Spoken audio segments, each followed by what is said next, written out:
dan para guru. Baik, teman-teman semua, Assalamualaikum warahmatullahi wabarakatuh.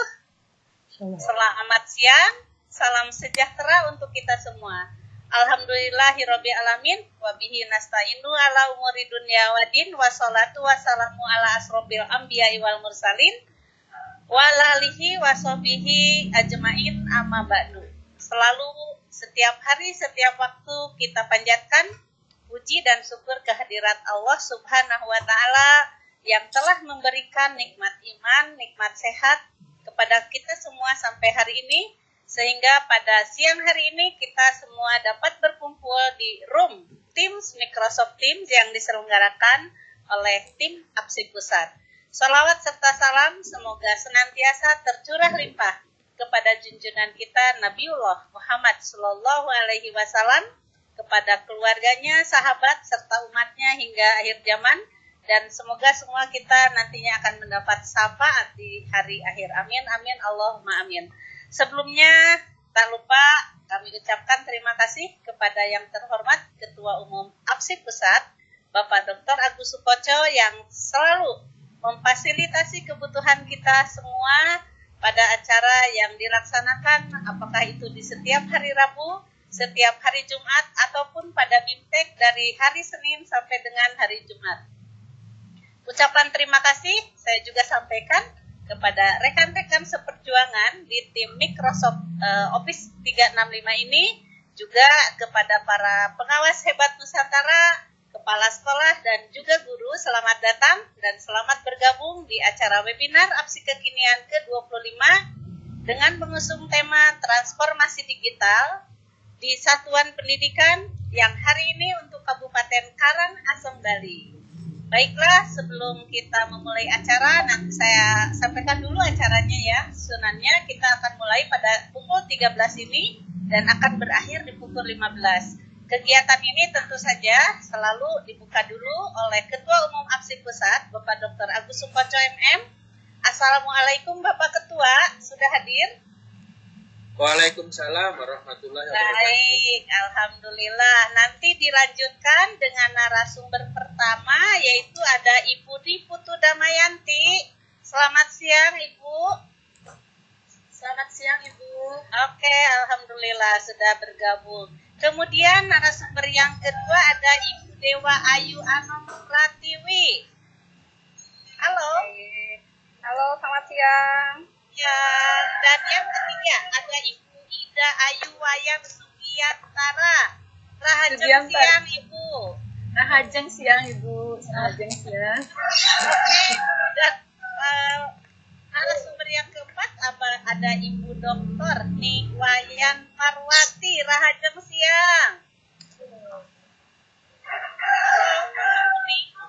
Niwayan sudah hadir, sudah bergabung. Oke, mangga. Dan yang terganteng ke Provinsi Bali untuk hari ini adalah ada Panakan Putu Suarjana. Selamat siang, Panakan. Pak Agus dan rekan-rekan. Ya, ternyata ada yang gantengnya juga nih narasumber kita hari ini. Baik, Bapak Ibu, perkenalkan saya Nur Aini dari Kabupaten Cianjur. Saya hari ini didampingi juga oleh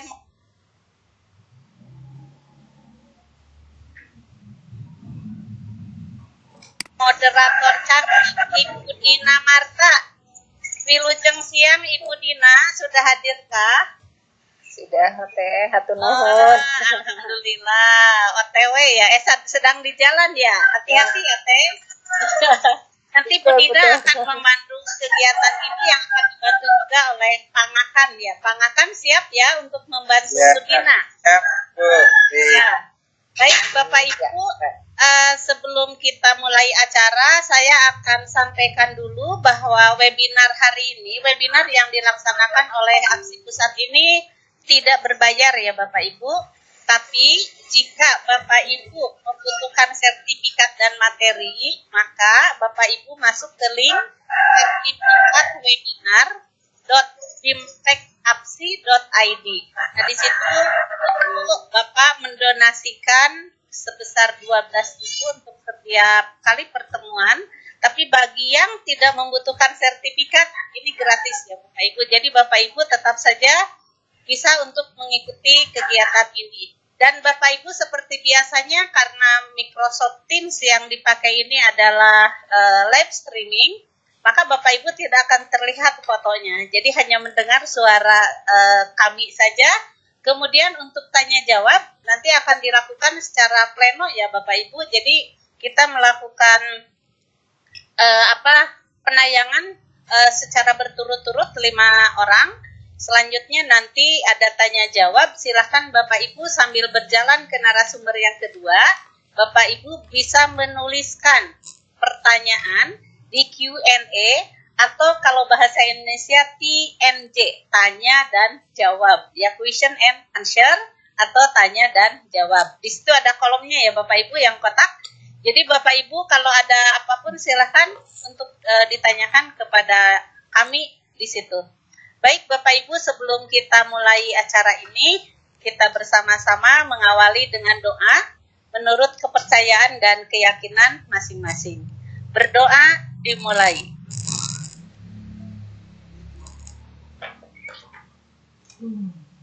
Berdoa selesai. Baik, ibarat sayur asam tanpa garam, maka dalam acara webinar ini pun serasa hamba rasanya tanpa ada sambutan. Baiklah, untuk mengawali acara ini, saya serahkan kepada Ibu Dina untuk memandu kegiatan ini. Silakan Bu Dina. Ya, baik. Terima kasih, Cece. Ini yang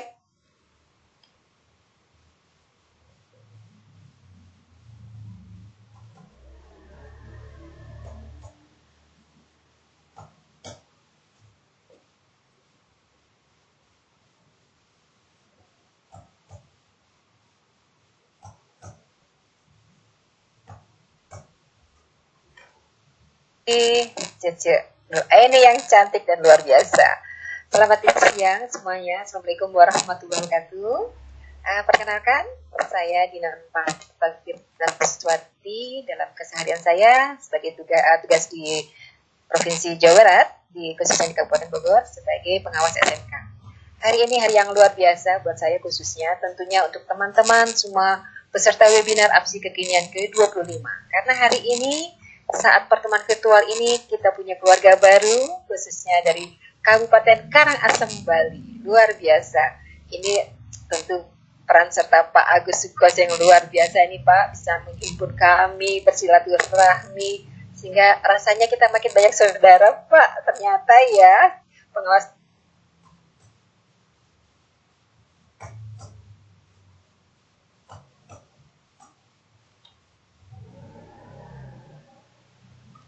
Pak, ternyata ya pengawas di seluruh Indonesia luar biasa. Baik Bapak Ibu, tidak mengurangi waktu, kita akan langsung saja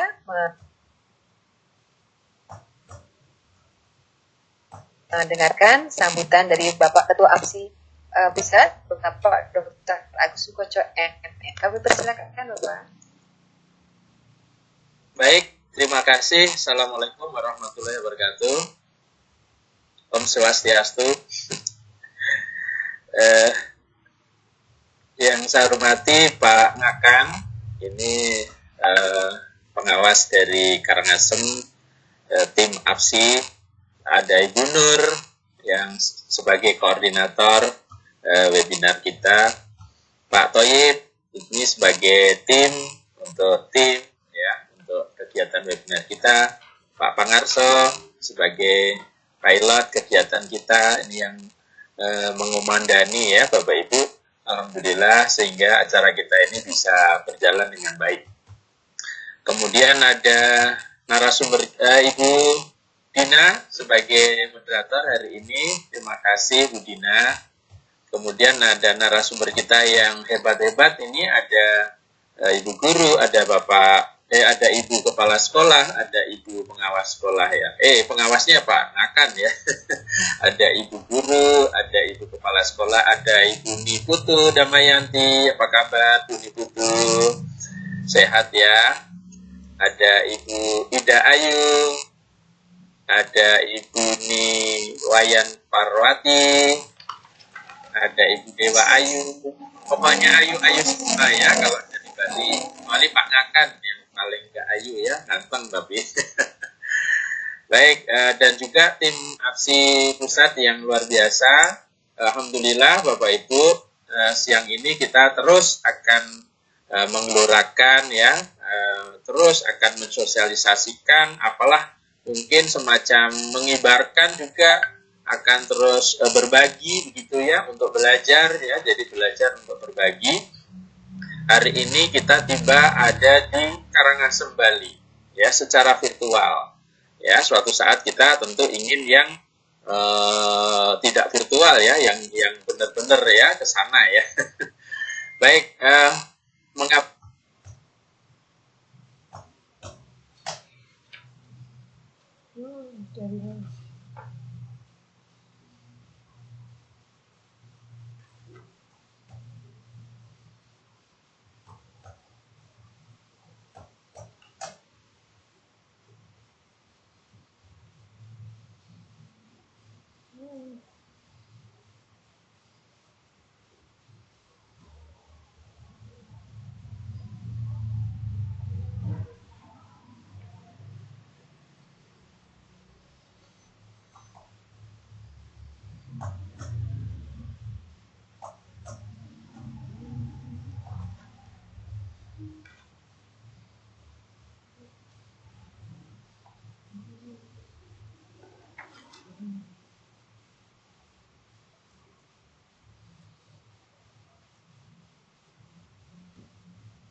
Baik, mengapa ini kita selenggarakan teman-teman? Jadi memang transformasi digital ini adalah sebuah kepastian di era abad 21, apalagi pandemi yang sekarang ini ya. Kita memang tidak hanya akan menyapa di seluruh provinsi di Indonesia, kabupaten, kota di Indonesia, tapi juga akan menyapa di seluruh dunia. Transformasi digital di satuan pendidikan ya. Kemarin kita dari Yunani, kita sudah mengundang narasumber dari Yunani ya. Nanti ada juga dari Malaysia, ada juga dari Inggris, ada juga dari Papua ya, dari NTT. Kita akan sapa semua dalam rangka apa? Dalam rangka mengembangkan dan terus menggiatkan transformasi digital di satuan pendidikan, tentunya semuanya berbasis kearifan lokal. Nah, seperti sekarang kita ada di Bali, berarti transformasi digital yang berbasis kearifan lokal di Bali itu seperti apa ya? Apakah harus menggunakan teknologi yang canggih begitu? Tidak tentunya ya. Digital dalam arti itu akan memudahkan, efisien, efektif. Ya, kita mulai dari mindset, ya, kemudian kita terapkan dengan tahapan-tahapan yang sederhana, yang mulai dari yang kecil, ya, dari saat ini juga dengan demikian hasilnya akan menjadi lebih baik. Jadi transformasi digital di satuan pendidikan yang berbasis lokal ini akan terus kita kembangkan. Nah, kami di APSI itu ada pelatihannya ya, Ibu Bapak, ada Bintek itu rutin setiap hari Senin sampai Jumat. Minggu depan kita akan ada materi Bintek yang baru, yaitu transformasi digital pengawas sekolah berbasis kearifan lokal. Artinya nanti teman-teman pengawas sekolah yang akan dilatih adalah pengawas-pengawas sekolah yang memiliki kemampuan teknologi digital, tetapi tetap berbasis kearifan lokal. Bapak, Ibu, guru, kepala sekolah, pengawas sekolah seluruh Indonesia yang berbahagia, selain program-program yang rutin dari Senin sampai Jumat, kami juga menyelenggarakan program webinar ini secara gratis ya, untuk informasi, diskusi secara gratis. Jadi kalau ingin sertifikat gimana ya? Sertifikat tentu ada semacam ikatan lah, kita ini betul-betul ingin memperoleh sertifikatnya, memperoleh materinya ya, ada sedikit ya, murah sekali, hanya 12.000 ya, itu sangat murah. Dan itu pun hanya untuk semacam ikatan ya.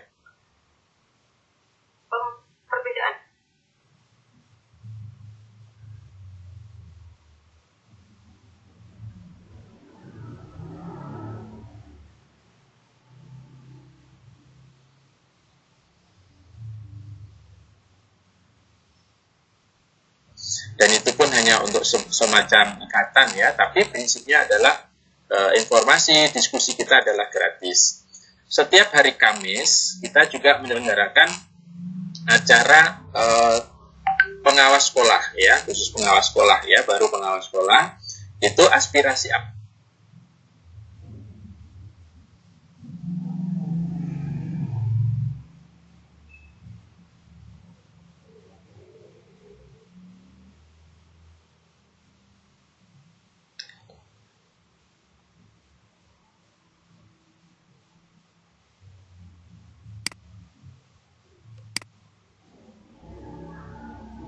sekolah ya, baru pengawas sekolah.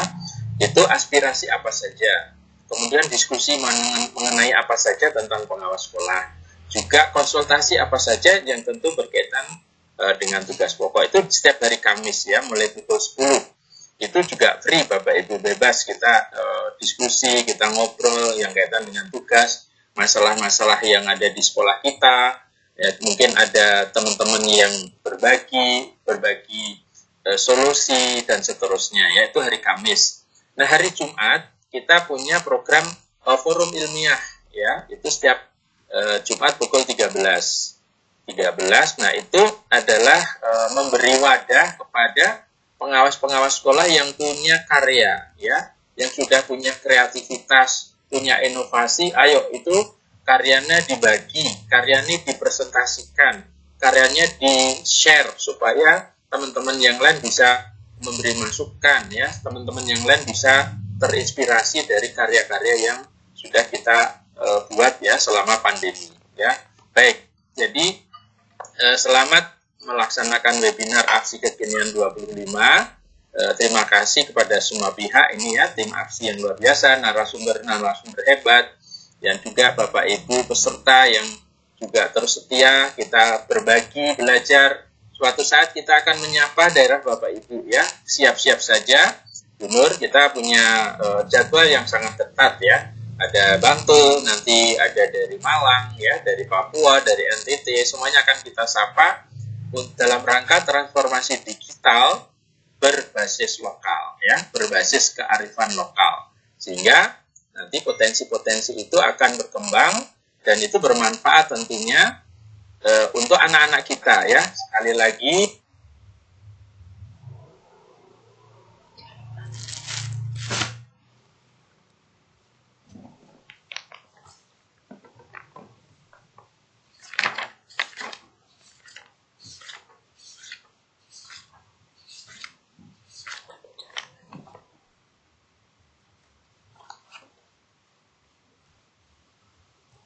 adalah untuk anak-anak murid kita ya, sehingga anak-anak itu sangat tercerahkan ya, tertarik dengan cara-cara kreatif guru, tidak hanya yang berbasis akademik atau tugas-tugas ya, tetapi kreativitas, karya-karya yang menarik.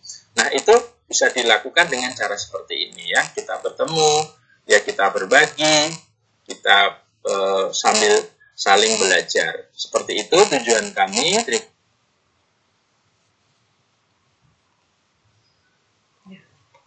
Terima kasih sekali lagi, dan mohon maaf bila mana nanti ada hal yang kurang berkenan. Billahi taufik wal hidayah. Assalamualaikum warahmatullahi wabarakatuh. Waalaikumsalam warahmatullahi wabarakatuh. Terima kasih Pak Dr. Agus Sukoco yang telah memberikan paparan tadi. Jadi menegaskan kembali bahwa aksi kekinian itu memang luar biasa. Artinya pengawas dipersiapkan dengan hebat, kepala sekolah hebat, guru hebat, hingga ujung-ujungnya adalah peserta didik kita yang unggul untuk menghadapi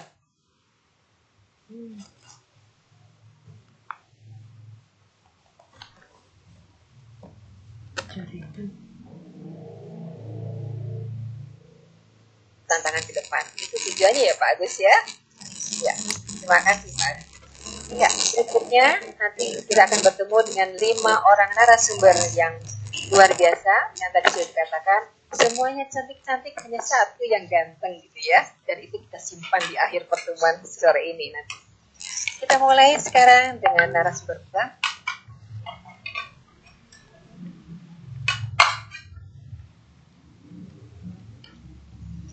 kita mulai sekarang dengan narasumber utama, yaitu seorang ibu guru dari SMPN Amlapura, Ibu Niputu Damayanti SPD. Halo Ibu.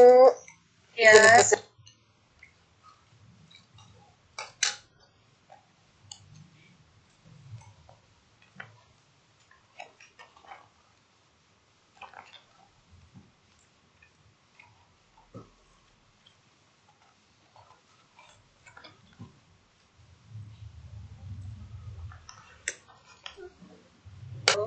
Selamat siang Ibu, apa kabar Ibu? Ya, baik. Sehat. Baik.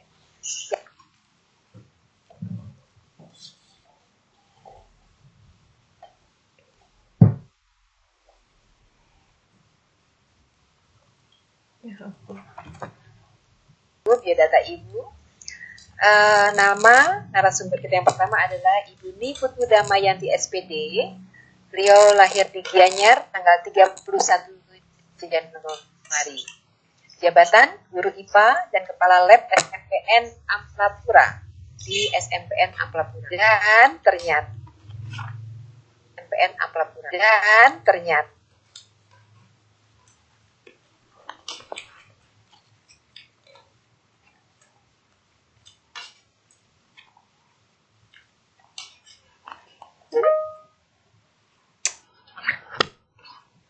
prestasinya luar biasa ini Bu Nur. Peringkat 9 karya ilmiah lingkungan hidup tingkat nasional di tahun 2005 dan juara 3 lomba karya tulis ilmiah PKIG Undiksa tahun 2011 dan yang terakhir juara ketiga pada ajang lomba guru mencari bintang PGRI Tabanan tahun 2012. Wah, luar biasa ya, sehingga kita harus menggali ilmu beliau hari ini.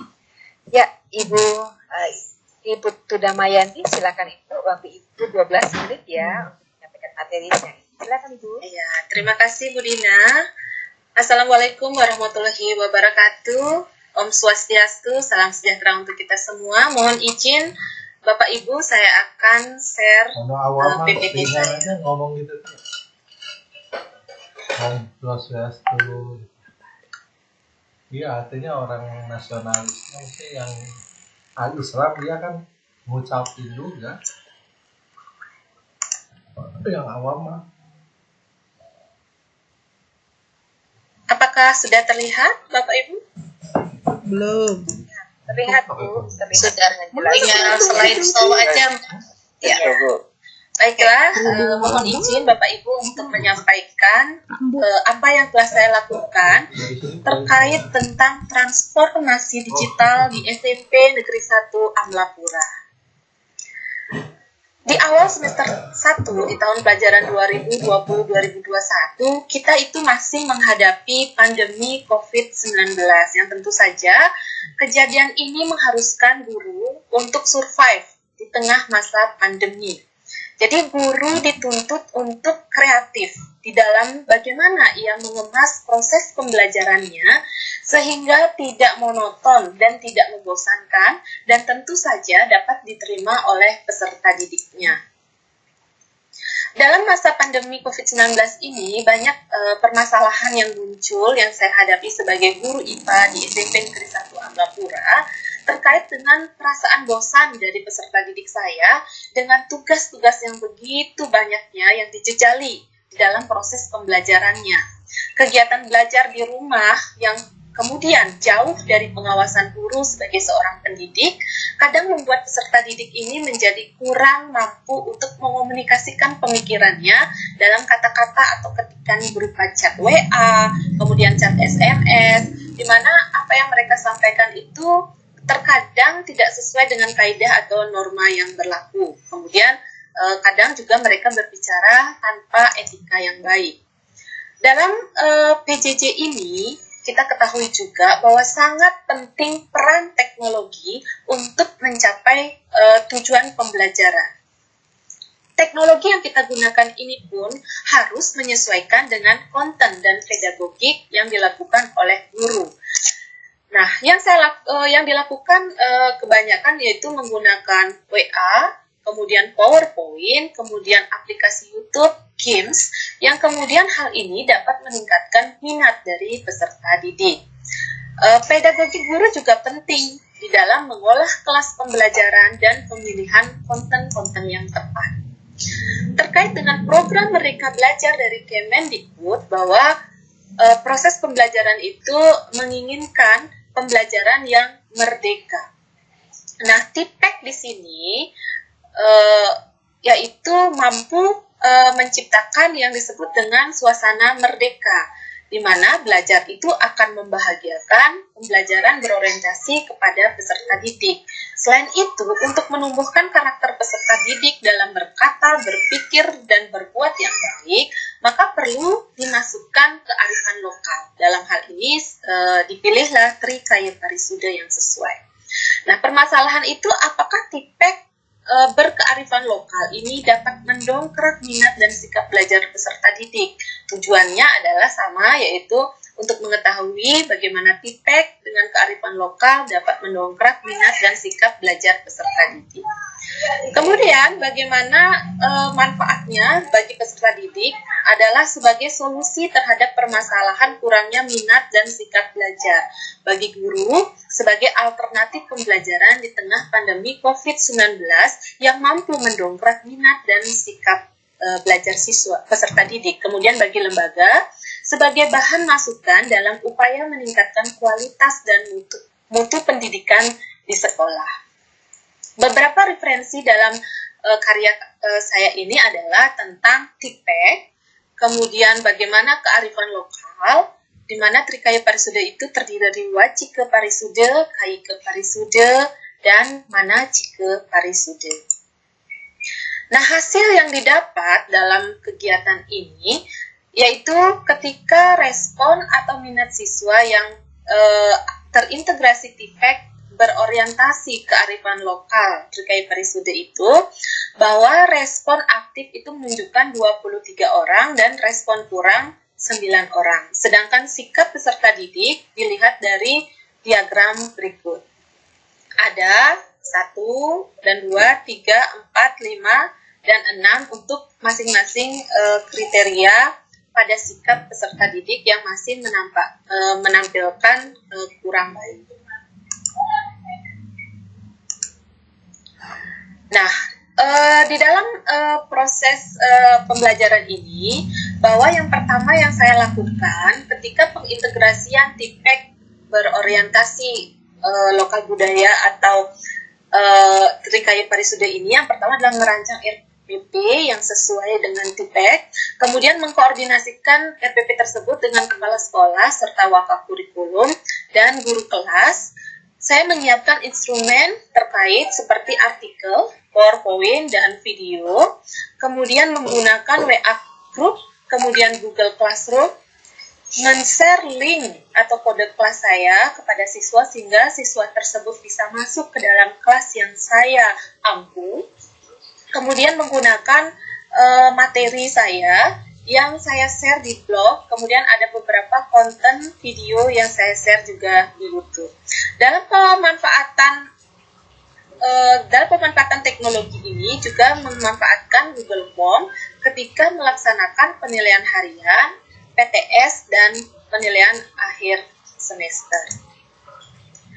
Ternyata dengan penggunaan TIPEK yang berorientasi lokal, kearifan lokal ini, peserta didik itu antusias. Mengapa mereka antusias? Karena teknologi yang saya gunakan itu sudah bervariasi sesuai dengan minat peserta didik. Jadi ada yang menggunakan blog yang berupa materi yang saya berikan, kemudian ada juga YouTube yang saya berikan kepada peserta didik, sehingga dari sana dia bisa melihat sendiri gurunya yang berbicara secara langsung dan menghantarkan proses pembelajarannya. Nah, keantusiasan mereka ini juga ditunjukkan lewat sikap yang baik. Kemudian pengintegrasian Trikaya Parisuda itu terlihat dari tutur kata, ide atau pikiran yang dituangkan dengan baik. Ini juga terlihat dari presentasi yang mereka hasilkan berupa video yang mereka tunjukkan dengan tutur kata yang baik, kemudian perubahan sikap, perubahan chat WA atau SMS yang baik. Nah, memadukan teknologi dengan budaya bangsa Indonesia ini jadi sangat penting saya lakukan, di mana teknologi itu juga tidak bisa lepas dari budaya kita sendiri, di mana budaya kearifan lokal ini bisa dimasukkan ke dalam dunia pendidikan. Nah, bagaimana TIPEK dan kearifan lokal ini memacu atau mendongkrak minat dan sikap siswa, yaitu dengan memadu padankan unsur-unsur teknologi pada proses pembelajaran dan tetap memberikan ruang pedagogik. Selain itu, kontennya sesuai dengan kurikulum ataupun tujuan pembelajaran, sehingga mampu meningkatkan sikap positif peserta didik, baik dalam berkata, berbuat, dan berpikir yang baik. Nah, keberhasilan yang saya peroleh di dalam mendongkrak minat belajar siswa, yang pertama adalah dengan TIPEK berkearifan lokal ini, saya mampu memvariasikan pembelajaran. Jadi banyak bantuan teknologi seperti Google Meet, YouTube, kemudian Form, itu kita bisa bertatap muka secara virtual dengan peserta didik. Selain itu, dengan pemanfaatan Google Form, itu mengurangi beban guru di dalam memeriksa hasil kerja siswa. Beberapa tugas siswa itu tersimpan rapi dalam Google Drive tanpa takut tercecer atau hilang. Pembelajaran menjadi lebih menarik dan memenuhi kebutuhan belajar peserta didik. Kemudian, sikap siswa ditunjukkan dalam kegiatan dan proses pembelajaran ini telah mencerminkan nilai kearifan lokal Trikaya Parisude yang dimaksud. Ada perubahan ke arah yang lebih baik di dalam berkata, berbuat, dan berpikir. Hasil dari penerapan integrasi kerangka TIPEK berkearifan lokal bermanfaat bagi proses pembelajaran, di mana pembelajaran menjadi menarik, mendongkrak minat peserta didik, dan tanpa mengabaikan budi pekerti peserta didik itu. Saya menyadari pula di dalam best practice saya ini ada kendala yang saya hadapi. Respon kurang aktif pada beberapa siswa masih dirasakan. Kemudian ada juga masih selalu diingatkan tentang kearifan lokal yang harus dilaksanakan. Kemudian terkait dengan beberapa siswa yang tidak memiliki HP atau gadget. Dalam artian, HP atau gadget yang digunakan itu bersama-sama digunakan dengan kakaknya, dan juga ada yang digunakan bersama dengan orang tuanya. Kemudian, beberapa siswa juga ada yang belum paham pemanfaatan teknologi yang digunakan, sehingga membutuhkan tuntunan dari guru yang lebih intens kepada siswa tersebut. Nah, rencana perbaikan untuk pelaksanaan di masa mendatang, yaitu saya akan melakukan pembelajaran yang lebih bersifat kombinasi dan menjalin kerjasama dengan orang tua agar kejadian kerjasama ini lebih baik, sehingga peran serta orang tua itu akan lebih maksimal dalam proses pembelajaran yang saya lakukan. Kemudian memberikan contoh konkret di dalam menerapkan kearifan lokal Trikaya Parisude, itu akan lebih saya tingkatkan.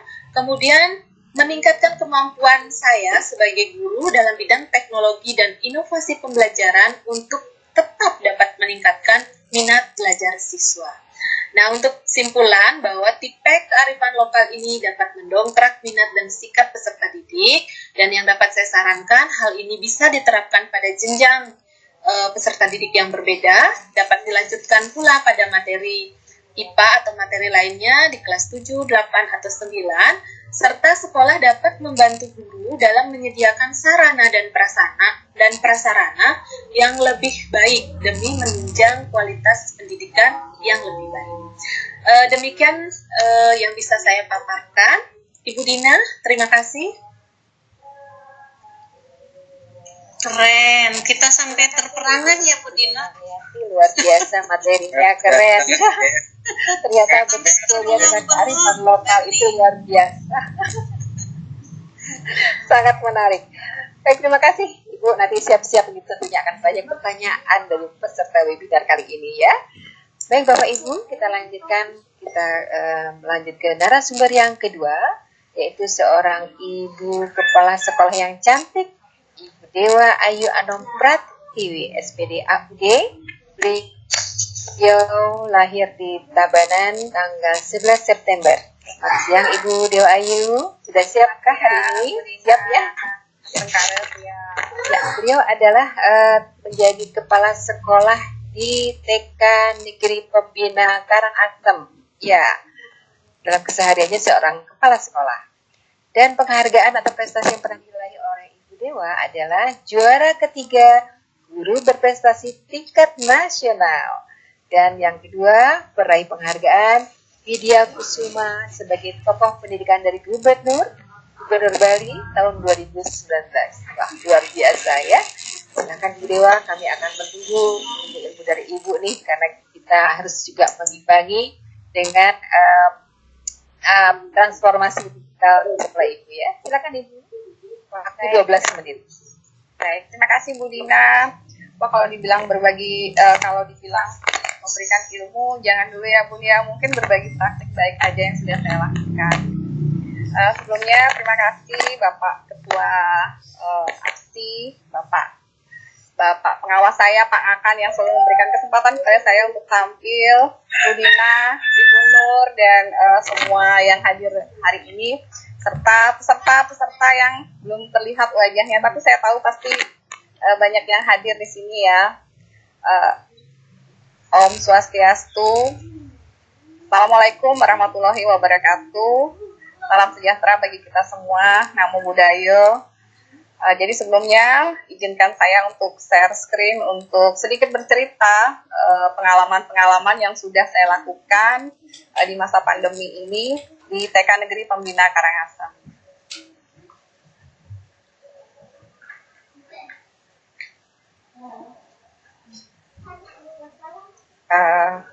Baik, terima kasih. Sudah terlihat ya. Baik, jadi menjadi guru berdaya dalam transformasi digital di masa pandemi COVID-19 itu adalah praktik baik yang ingin saya bagikan kepada Bapak Ibu atau teman-teman peserta yang hadir hari ini gitu ya. Baik, dimulai dari di masa pandemi COVID-19 ini itu situasi berubah. Slide Mbak, ya. Situasi berubah 360 derajat ketika pandemi datang mewabah ke seluruh negeri. Di sektor formal maupun non-formal pendidikan ada banyak lembaga yang memutar haluan dan merubah arah kebijakan pendidikan untuk bisa menyesuaikan diri atau survive. Atau memilih untuk tidak melanjutkan perjalanan sama sekali gitu ya. Lalu bagaimana nasib para guru? Berhenti belajar atau bergerak menjadi guru yang berkarya di tengah badai pandemi. Guru bingung bisa apa? Jadi saat pandemi ini saya seorang kepala sekolah itu diangkat di tahun Januari tahun 2020. Belum genap 3 bulan saya bertugas dihadapkan dengan pandemi ini. Tentunya bingung harus ngapain. Apa yang harus saya lakukan untuk melaksanakan program pembelajaran jarak jauh. Semua tatanan berubah, yang biasanya kita bertatap muka, yang biasanya bertemu langsung dengan siswa, saat itu harus mau tidak mau hanya dihadapkan pada pilihan online.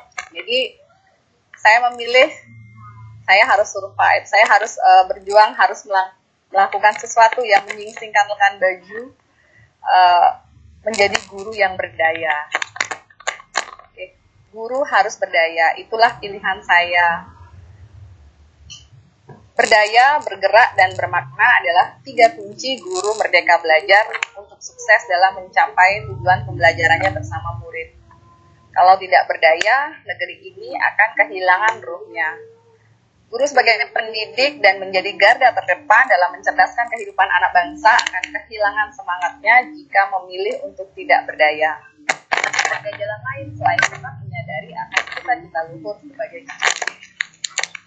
Di masa pandemi ini, jika gagap teknologi adalah bahagian kecil dari aral rintang yang dapat dipandang sebagai peluang dan kesempatan. Jadi, memilih berdaya, saya harus melakukan sesuatu. apa yang harus saya lakukan dengan masa pandemi ini? Yang pertama tentu saja saya harus meningkatkan kompetensi diri saya. Pilihan yang lain karena hanya saat itu ada melakukan kegiatan online atau daring.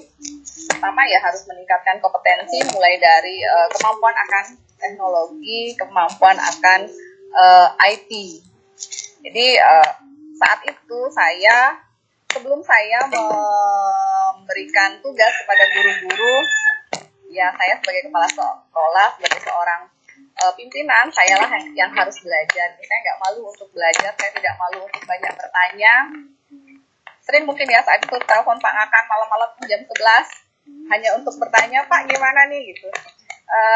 Jadi banyak bertanya, banyak belajar, sehingga saat saya mampu membuat contoh kecilnya membuat video pembelajaran, maka guru-guru saya mampu saya berikan praktik yang sudah saya dapatkan tadi gitu ya. Kemudian guru-guru yang sudah mampu untuk membuat video tadi pun harus membagikan juga kepada teman-temannya. Jadi itulah guru berdaya dalam situasi pandemi ini. Nah, strategi apa yang saya lakukan saat pandemi? Yang pertama tentunya strateginya digitalisasi pembelajaran. Nah, dalam strategi digitalisasi pembelajaran ini saya di awal itu menggunakan forum WhatsApp Messenger gitu ya Bapak dan Ibu. Karena saat itu Zoom bagi kami sih belum terlalu familiar. Taunya nih orang tua murid saya kalau di TK kan kebanyakan pasti punya WhatsApp, pasti punya Facebook gitu. Yang pertama dipakai adalah forum WhatsApp Messenger. Saya itu ada 5 kelas.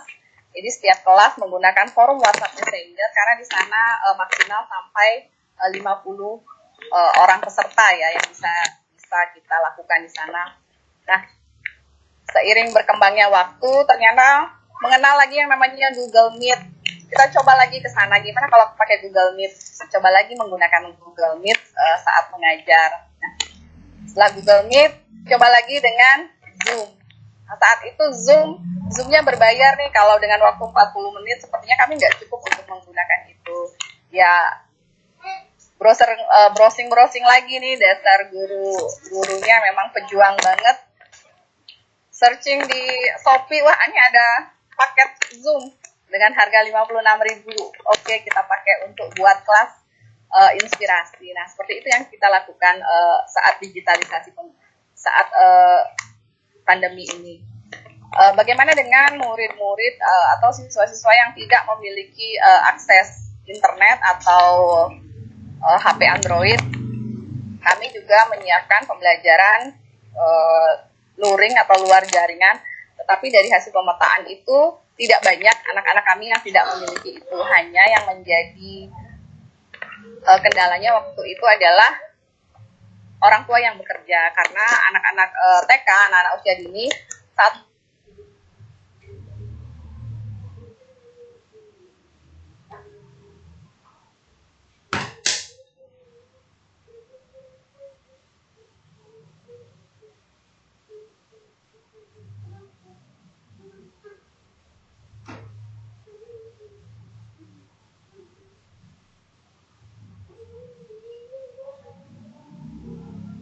saat belajar itu idealnya ditemani oleh orang tua. Jadi saat kelas online kami berikan pilihan siapa yang bisa kami persilahkan. Kemudian bagi yang tidak bisa kami persilahkan untuk berdiskusi melalui WhatsApp grup yang ada di masing-masing kelas. Itu strategi digitalisasi pembelajaran yang kami lakukan di TK Negeri Pembina Karangasem. Kemudian strategi berikutnya adalah menggunakan sumber belajar yang ada di lingkungan. Kami jarang sekali menggunakan LK di TK Negeri Pembina Karangasem. Jadi saya hampir mungkin dalam sebulan atau dalam satu tema kami hanya menggunakan LK sekali atau 2 kali, karena orang tua pun kan kadang yang belum paham pengen melihat anaknya itu harus belajar menulis gitu. Itu kami akomodir dengan memberikan LK mungkin sebulan sekali. Nah, di luar itu pembelajaran apa yang kami berikan? pembelajaran yang kami berikan itu pemanfaatan sumber belajar di lingkungan anak. Gitu. Contohnya nih, saat kegiatan rekreasi dengan tema rekreasi, apa sih yang kami lakukan? Mungkin kami memberikan kegiatan berkemah gitu ya, berkemahnya di area rumah saja. Nggak terbayangkan gimana sih membuat kemah. Nah, tugas yang kami berikan adalah anak-anak berdiskusi dengan orang tua bagaimana mereka nanti berkemah, kemudian menentukan jadwal kapan harus berkemah, kemudian menentukan jumlah kain atau bahan-bahan yang digunakan untuk berkemah, misalnya dengan selimut, dengan kain, dengan kardus-kardus, itu mereka harus rancang itu. Setelah menyusun itu mereka harus mulai mengerjakan sendiri atau dibantu dengan keluarganya gitu ya, dengan ayah atau kakaknya. Itu adalah menjalin kolaborasi, menjalin komunikasi. Selanjutnya saat berkemah mereka pun harus menyusun jadwal-jadwal kemah apa yang harus mereka lakukan selama berkemah. Hal-hal seperti itu terlihat itu main-main sekali ya sekolahnya gitu. Tetapi dalam kegiatan tadi sebenarnya sangat-sangat banyak yang pembelajaran yang dapat dilakukan oleh anak ya, mulai dari merencanakan kegiatan, kemudian dari mulai melakukannya, menganalisa, kemudian mengevaluasi seperti apa, menyusun jadwal lah. Tentunya itu yang kita butuhkan di masa pandemi ini ya, pembelajaran yang bermakna bagi anak. Kemudian strategi lain yang saya lakukan adalah Bu Dewa, mengingatkan waktunya 2 menit lagi ya. Memanusiakan hubungan. Jadi walaupun apapun yang terjadi di tengah situasi pandemi, hubungan dengan orang tua, hubungan dengan guru-guru itu tetap harus kami prioritaskan. Jadi tetap ada jalan kekeluargaan. Nah, kemudian di profiling murid, kami pun mengadakan pemetaan kebutuhan murid, gitu ya, melalui Google Form, apa situasi anak seperti apa, kondisi ekonominya seperti apa yang mereka butuhkan. Nah, pemanfaatan media digital yang sudah kami lakukan itu, kami punya akun media sosial ya, Bapak dan Ibu, akun media sosial seperti FB, seperti YouTube. Nah, di sanalah komunikasi kami lakukan dengan orang tua ataupun pihak lainnya. Kami bahkan sudah mengadakan lomba digital dengan disponsori atau difasilitasi langsung oleh Radio Edukasi. Nah, dari semua kegiatan yang kami lakukan tadi, guru berdaya ketika memahami kebutuhan akan muridnya atau siswa. Murid lebih memahami pembelajaran dengan adanya umpan balik yang diberikan oleh guru ya. Selalu kami memberikan umpan balik, memberikan penilaian setiap anak mengirimkan tugas melalui WhatsApp group gitu ya. Kemudian murid lebih bermakna dengan mengikuti pembelajaran dari guru yang merdeka belajar. Orang tua lebih berdaya dengan adanya murid yang mendapatkan pembelajaran yang bermakna. Itu capaian pembelajaran yang kami dapatkan. Nah, ini salah satu foto-foto yang sudah kami siapkan ya. Tetap belajar mulai dari syuting, belajar berdiskusi, tetapi tetap dengan memanusiakan hubungan. Kami tetapnya ada jalan-jalannya, tetap ada tukar-tukar kadonya gitu ya. Kemudian ini salah satu pemanfaatan media digital kami. Ada YouTube, ada FB. Diskusi dimulai dari rekaman kegiatan kemah atau tenda. Kemah atau tenda ya teman-teman. Yang kedua, kita harus bawa makanan biar perut kita nggak kelaparan.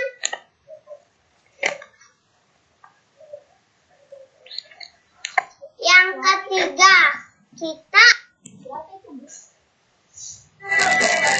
Nah, ini salah satu lombanya.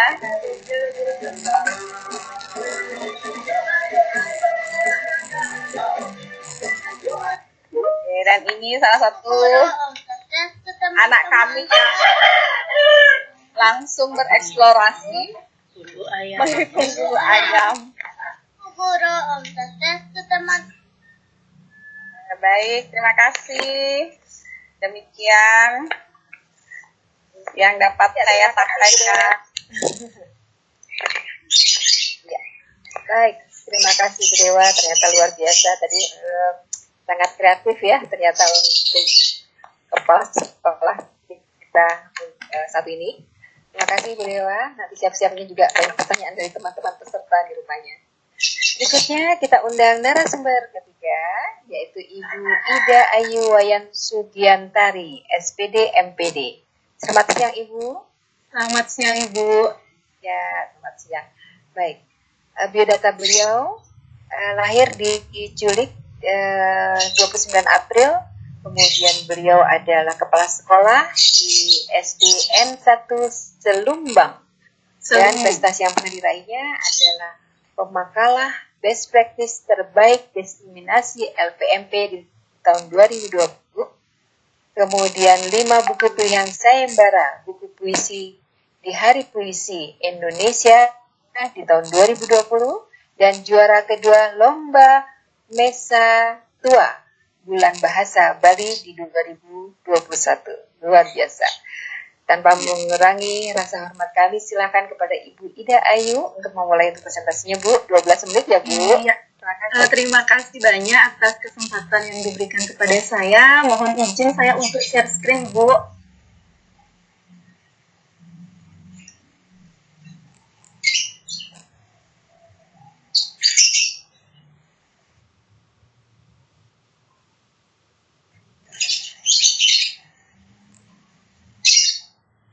Apakah sudah terlihat, Ibu?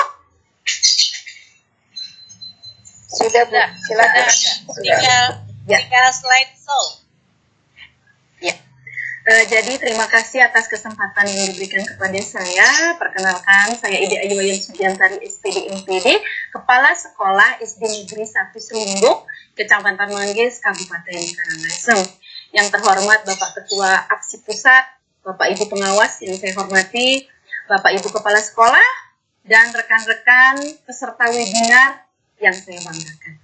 Jadi berbahagia sekali hari ini saya mendapatkan kesempatan untuk ikut berbagi praktik baik yang telah saya lakukan di sekolah. Nah, Bapak Ibu sekalian,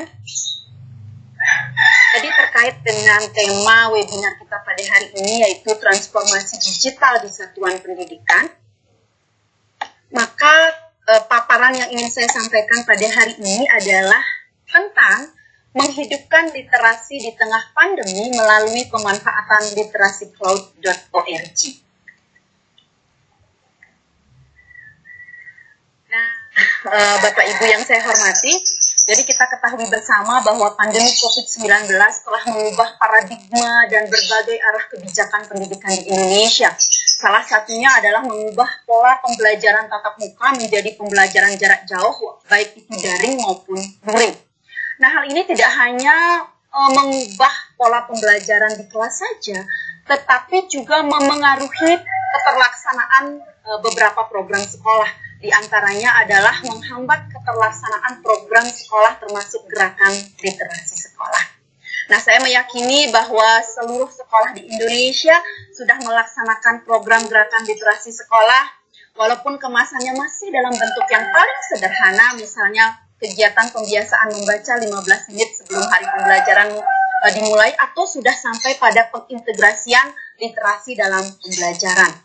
Nah, tentu saja ketika pandemi, GLS ini mengalami hambatan dalam keterlaksanaannya. Salah satunya disebabkan karena akses siswa kita terhadap buku cerita menjadi berkurang. Jadi siswa tidak datang ke perpustakaan, tidak ada kegiatan membaca 15 menit, dan sebagainya. Nah, berdasarkan hasil rapat dengan orang tua siswa ketika tahun ajaran dimulai, ternyata hal ini menyebabkan kebiasaan membaca siswa menjadi menurun. Jadi di rumah kebiasaan membaca siswa menjadi menurun. Nah, untuk itulah kami di sekolah memanfaatkan platform literasi digital literasi cloud.org untuk meningkatkan kebiasaan membaca siswa selama pembelajaran jarak jauh, dan tentunya menghidupkan literasi di tengah pandemi. Nah, Bapak Ibu yang saya hormati, tentu kita bersama sudah sangat paham apa itu program gerakan literasi sekolah, bahwa GLS merupakan sebuah upaya atau usaha untuk menumbuh kembangkan budaya literasi di lingkungan sekolah untuk menciptakan ekosistem sekolah yang literat. Nah, kalau platform literasi digital literasi cloud.org, mungkin bagi beberapa orang platform ini mungkin masih asing, tetapi sebagian besar guru kita ternyata sudah memanfaatkan platform ini untuk kegiatan literasi atau bahkan memanfaatkannya dalam proses pembelajaran. Nah, jadi platform literasi digital literasi.org ini merupakan salah satu platform literasi digital yang dikembangkan oleh Home to Read bekerja sama dengan Google ORG dan sudah hadir di negara kita di Indonesia sejak tahun 2014. Di dalam literasi.org ini kita bisa menggunakan fitur-fitur utama seperti mencari buku cerita, menonton video membaca lantang, kemudian menemukan daftar bacaan, dan tentunya mencari sumber-sumber untuk mendukung kegiatan membaca.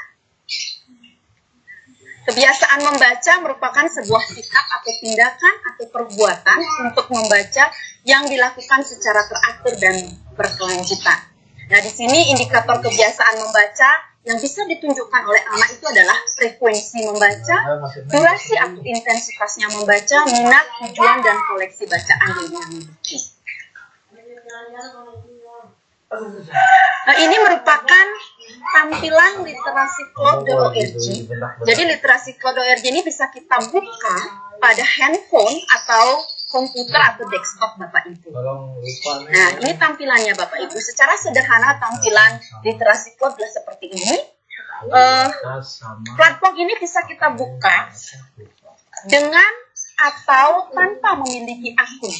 Jika hanya kita untuk mencari cerita saja, mencari buku cerita, sebenarnya kita tidak perlu mempunyai akun literasi cloud atau mendaftar terlebih dahulu.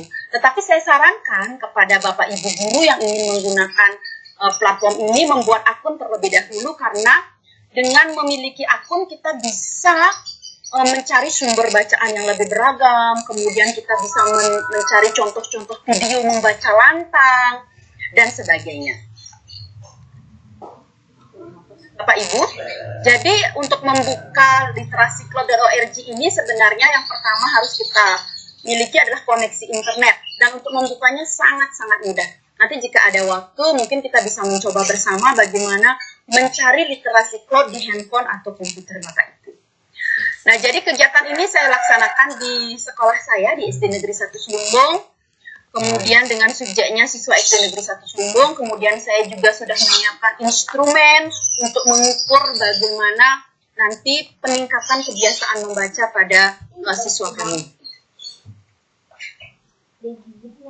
Kemudian data-data tersebut kami olah Bapak Ibu sehingga mendapatkan nilai, dikonversi dengan skala nilai ketercapaian, kemudian kami buatkan grafik. Nah, secara umum pemanfaatan literasi.org kami bagi menjadi 4 tahapan. Yang pertama adalah perencanaan. Jadi sebelum kegiatan ini dilaksanakan, pertama-tama saya selaku kepala sekolah mengadakan sosialisasi platform literasi digital, literasi cloud kepada guru-guru kami di SD Negeri 1 Slumbung. Jadi seluruh guru kami ajak berdiskusi, kemudian melihat langsung bagaimana literasi cloud dan menggunakannya.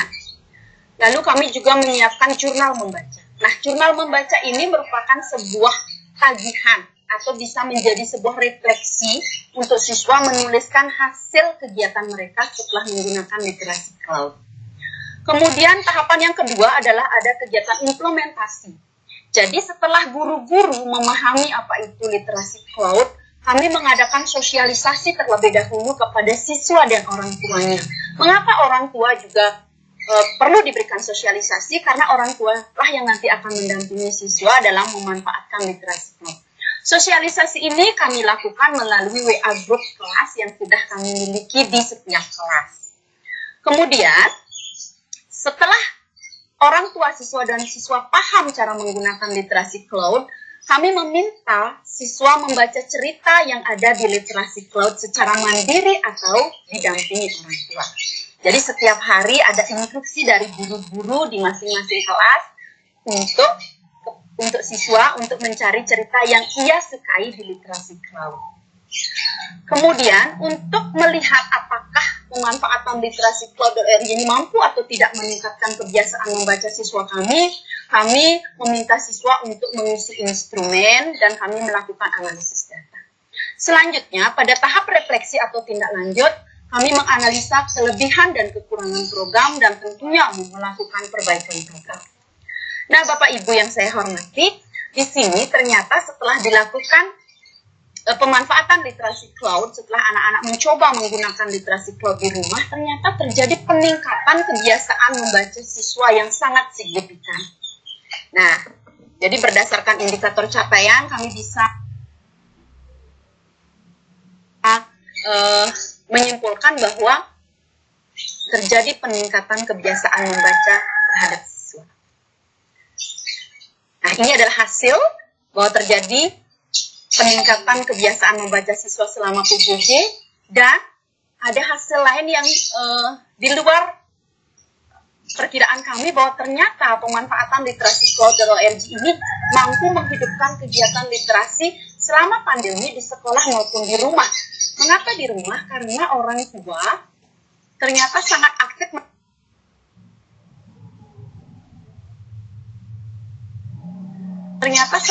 mendampingi putra-putrinya untuk mencari cerita dengan memanfaatkan literasi cloud.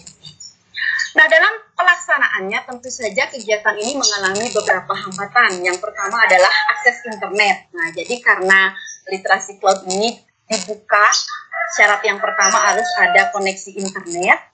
Maka ini sangat penting. Ada beberapa orang tua yang mungkin tidak memiliki kuota atau siswa, jadi pada saat itu tidak bisa membuka literasi cloud. Tetapi cerita-cerita yang sudah diunduh di literasi cloud ini sebenarnya bisa disimpan dan bisa dibuka secara offline. Nah, solusinya nanti guru yang membukakan terlebih dahulu lalu mengirimkannya kepada siswa. Nah, kendala yang kedua adalah beberapa orang tua memiliki hambatan dalam pemanfaatan IT. Walaupun pengemasannya sederhana, literasi cloud ini bisa dibuka hanya dengan satu jari di handphone atau komputer, masih saja ada orang tua yang mengalami kendala. Untuk itu, kami sangat membuka diri untuk membantu orang tua yang mengalami kendala. Misalnya melalui chat pribadi atau bimbingan secara pribadi kepada orang tua yang mengalami masalah. Nah, yang ketiga adalah kesulitan orang tua untuk membuat akun. Nah, ini juga perlu bimbingan karena biasanya tidak semua orang tua memiliki akun email untuk membuat akun literasi cloud.org. Jadi kita hanya harus mempunyai akun email. Nah, mungkin ini yang tidak dimiliki oleh semua orang tua kami. Kemudian, kendala yang keempat adalah kendala siswa dalam menuangkan hasil bacaannya pada jurnal membaca. Jadi Bapak Ibu, sebagai kegiatan lanjutan membaca, kami meminta siswa untuk mengisi jurnal membaca mereka. Jurnal membaca yang kami maksudkan adalah siswa cukup mengisi judul cerita yang ia baca di literasi cloud, kemudian apa yang menarik dari cerita tersebut, kemudian dia juga bisa menuliskan tokoh yang ia sukai, kemudian kalau dia mau dia bisa menuliskan jalan cerita yang ia simak di literasi cloud tersebut. Nah, lalu maaf, 1 menit lagi ya. Ya, lalu solusinya yaitu ini, jadi kami melakukan pendampingan dan sebagainya. Nah, ini dampaknya Bapak Ibu, ternyata kegiatan literasi cloud ini memberikan dampak yang luar biasa, yaitu pengalaman membaca yang menyenangkan kepada anak, karena biasanya megang buku, sekarang mereka bisa baca-bacaan dengan mengunduhnya secara digital. Kemudian terjadi pemanfaatan TIK dalam dunia literasi. Kemudian literasi cloud ini ternyata bisa dimanfaatkan sebagai sumber belajar guru ketika proses belajar mengajar di kelas.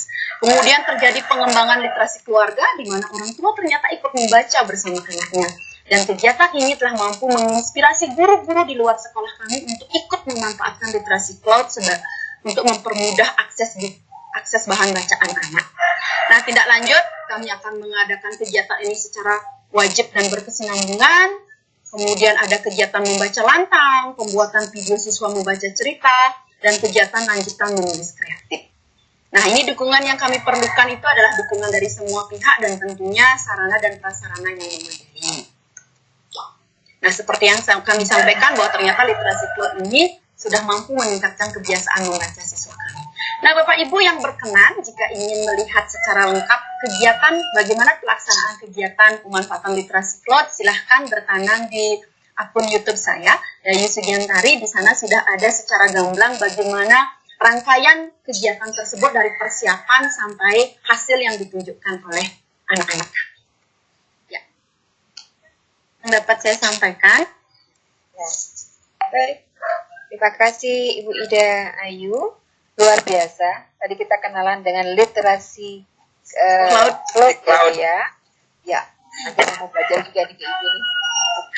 Saya yang ada di Bogor khususnya. Baik, Bu Ida siap-siap juga ya. Nanti tentunya banyak pertanyaan dari para peserta webinar. Terima kasih. Ini di 25 ini. Baik, berikutnya kita panggil narasumber kita yang keempat. Beliau adalah seorang kepala sekolah SMP Negeri 1 Bandem. Beliau adalah Ibu Dr. Niwayan Parwati, SPD MAG. Selamat siang Ibu, sudah hadir ya? Siang ya. Ya, beliau lahir di Gianyar tanggal 22 Mei dan tugas beliau dalam kesehariannya adalah sebagai kepala sekolah SMPN 1 B Bandem. Dan penghargaan yang pernah diraihnya adalah Guru Berprestasi Tingkat Nasional tahun 2013 dan Pembina Pramuka Berprestasi Tingkat Provinsi Bali tahun 2014 dan Kepala Sekolah Berprestasi Tingkat Provinsi tahun 2019. Luar biasa ya. Ibu, kita siap ini mendengarkan paparan dari Ibu.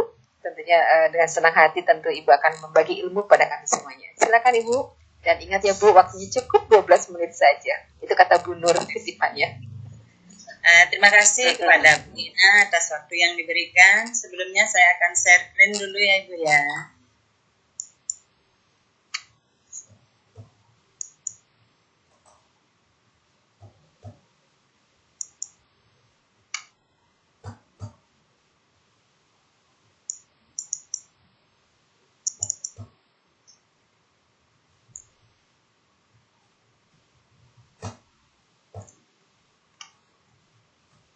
Baiklah, terima kasih kepada Bu Dina atas waktu yang diberikan kepada saya, kepada Bapak Ibu semuanya, panitia APSI pada saat ini tahun 2021. Terima kasih atas kesempatan yang diberikan, atas pemaparan best practice yang akan saya lakukan pada hari ini. Tapi sebelumnya izinkan saya mengucapkan penganjali umat, Om Swastiastu, Assalamualaikum warahmatullahi wabarakatuh. Salam sejahtera untuk kita semua. Salam Namo Buddhaya. Kepada Bapak Ibu semuanya yang sudah bisa hadir bergabung di seminar hari ini, saya ucapkan terima kasih. Kepada teman-teman peserta seminar yang tidak bisa saya lihat di sini, terima kasih sudah bisa bergabung bersama kami di sini. Marilah kita sharing tentang pengalaman mengajar kita, pengalaman sebagai kepala sekolah dalam webinar ini. Baiklah, pada saat ini saya akan memaparkan best practice saya yang berjudul Pelaksanaan Pembelajaran Co-Daring pada masa pandemi COVID-19 di Satuan Pendidikan SMP Negeri 1 Bandem tahun pelajaran 2020-2021. Baiklah, pada masa pandemi seperti pemaparan dari ketiga rekan kami tadi, yaitu Bu Dayu, Bu Dama, Bu Dewayu, itu memang betul terjadi. Pandemi menimbulkan berbagai masalah, kebingungan, dan kita semua menjadi panik. Tapi meskipun keadaannya seperti itu, kita berusaha keluar dari permasalahan itu, di mana kita harus berinovasi sesuai dengan kemampuan yang kita miliki, sesuai dengan job kerja yang kita miliki. Nah, khususnya saya akan jelaskan di sini, yaitu pada saat pandemi yang menimbulkan permasalahan, itu yang pertama yaitu di bidang kesehatan. Di kesehatan, Bapak Ibu, itu kita sudah tahu semua bahwa penyakit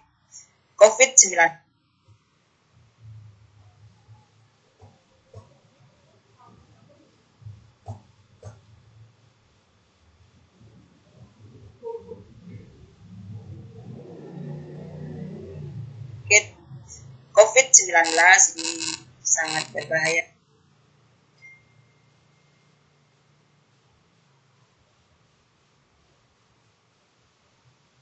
Bagi kita semua, sehingga kita melakukan beberapa inovasi atau perubahan baik dari perilaku, tingkah laku, kegiatan sehari-hari.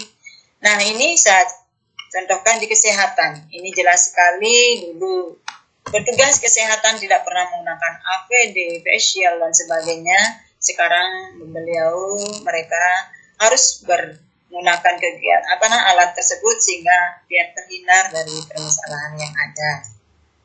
Lanjut di masyarakat. Nah, di masyarakat Bapak Ibu terjadi perubahan perilaku. Yang dulunya kita sering berkumpul, bergotong royong, berjabat tangan dan sebagainya. Sekarang perilaku kita sudah berbeda. Berbanding terbalik Bapak Ibu. Dulu kita tidak pernah menggunakan masker, kita selalu sekarang pakai masker. Tidak boleh berjabat tangan dan harus berjaga jarak dengan teman-teman. Itu permasalahan di masyarakat, baik itu di sekolah maupun di lingkungan rumah kita sendiri. Nah, khususnya di pembelajaran, ini terjadi juga perubahan tingkah laku, yaitu dulu kita luring biasa, tatap muka, berkumpul beramai biasa itu dilakukan, tetapi untuk saat ini, saat pandemi itu dilarang. Nah, terjadi di sini pembelajaran kita jarak jauh, yaitu menggunakan fasilitas digital yang harus kita manfaatkan. Di sini dicontohkan yaitu pembelajaran secara online. Nah, dari permasalahan yang didapatkan saat pandemi itu ada beberapa dampak yang bisa dimunculkan dari situasi pandemi, khususnya di bidang pendidikan. Ya, saya garis bawahi di bidang pendidikan terjadi yaitu pada model pembelajaran itu ada bisa menggunakan daring, ada luring, ada kombinasi. Nah, di sekolah kami guru-guru kami sudah mencoba menggunakan pertama yaitu model pembelajaran daring. Apa yang terjadi Bapak Ibu? Pada saat daring itu banyak kendala. Kendala pertama yaitu biaya. Kendala kedua, letak geografis. Kendala ketiga, akses IT yang tidak terjangkau. Kendala keempat yaitu ada berapa siswa atau yang masih gaptek teknologi. Nah, setelah dicoba selama 3 bulan, kami tidak bisa melaksanakan dengan maksimal. Kami laksanakan lagi secara luring terbatas terkendali. Artinya begini, ada beberapa siswa yang memang tidak terakses internet, itu kami berikan kesempatan untuk boleh ke sekolah mengambil tugas yang diberikan dari guru, dikerjakan di rumah, kemudian pengumpulannya pada saat tertentu dikumpulkan ke sekolah. Biasanya di sini orang tua yang ikut terlibat di dalamnya.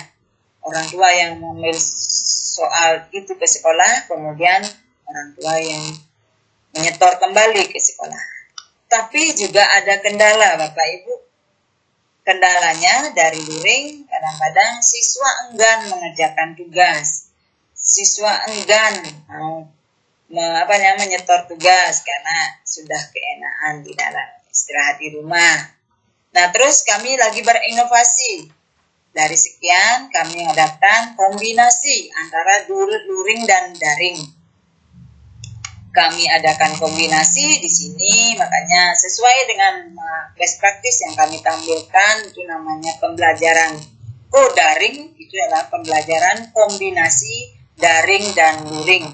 Sebagian dia menggunakan daring dan sebagian dia menggunakan luring dan sebagian dia berkombinasi. Kombinasinya itu menggunakan IT, menyetor ke sekolah dan meminta bantuan kepada orang tua atau keluarga siswa untuk membantu siswa itu biar bisa mengumpulkan tugasnya ke sekolah.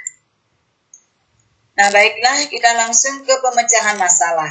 Di dalam pemecahan masalah dalam best practice ini, pembelajaran co-daring.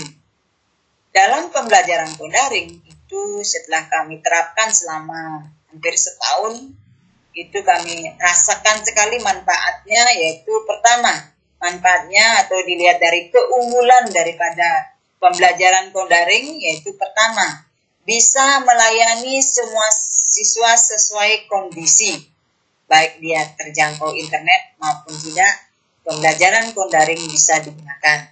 Kemudian yang kedua, tidak jenuh dalam KBM. Kalau kita gunakan daring saja, biasanya siswa itu jenuh. Kalau kita gunakan luring, kadang-kadang siswa itu terlalu senang dah libur, jarang dia kadang-kadang mau masuk. Nah, kemudian di sini kami pakai daring, kadang-kadang dia daring, luring, kadang-kadang penugasan life skill. Nah, di sana terjadi mendapatkan keunggulan dari pembelajaran daring. Yang ketiga yaitu menghindari penyebaran COVID-19 karena ada jarak, waktu tempuh, dan waktu ngumpul tugas. Kita menggunakan prokes kesehatan sehingga mudah-mudahan penyebaran COVID-19 bisa diatasi. Karena di dalam SK Menteri itu mengatakan bahwa pembelajaran tatap muka itu sementara dalam waktu singkat ini dilarang, sehingga dengan PJJ pembelajaran jarak jauh yang menggunakan prokes kesehatan, menggunakan model pembelajaran yang terkendali, komunikasi terkendali dan terbatas, sehingga di sini daring bisa digunakan. Namun dalam pembelajaran daring juga ada kendala, Bapak Ibu. Kendala kami di dalam pembelajaran daring, di sini siswa merasa enggan untuk hadir ke sekolah karena sudah terlanjur bekerja atau di rumah. Artinya begini Bapak Ibu, dari 900 siswa yang kami miliki, ya ada beberapa dari mereka yang sudah memanfaatkan waktunya di rumah karena terlalu lama dia diam di rumah, dia bekerja untuk mencari nafkah atau membantu orang tuanya dan sebagainya. Nah, sehingga ada dari sekian sekian persen, tidak ada sampai paling 1-2 orang yang seperti itu. Nah, itu merupakan kendala dari pembelajaran daring. Nah, kemudian tahapan dalam pelaksanaan pembelajaran daring.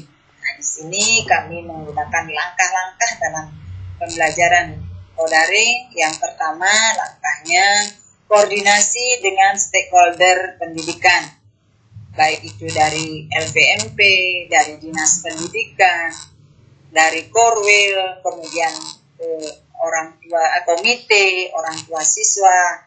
Kami adakan koordinasi dulu, sehingga info yang didapatkan di sekolah nyambung secara keseluruhan. Kemudian yang kedua, kami adakan sosialisasi dengan orang tua siswa. Biar tidak salah informasi, kami rembukan dulu antar orang tua, tetapi menggunakan prokes kesehatan dengan giliran waktu yang terbatas. Kami bertahap sehingga masing-masing orang tua ada yang terwakili, sehingga informasinya itu tepat sasaran. Info yang didapat dari pusat, dinas, bahkan dari sekolah nyambung ke siswa tersebut. Kemudian yang ketiga, membuat posko pengaduan. Nah, di sekolah kami berusaha membuat posko pengaduan, di mana posko pengaduan itu adalah tempat menumpahkan permasalahan yang dialami oleh orang tua, masyarakat, dan siswa.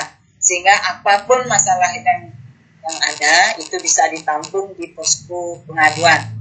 Di posko pengaduan yang bertugas itu adalah perwakilan dari pegawai kami, guru kami, dan beberapa wakil kepala sekolah.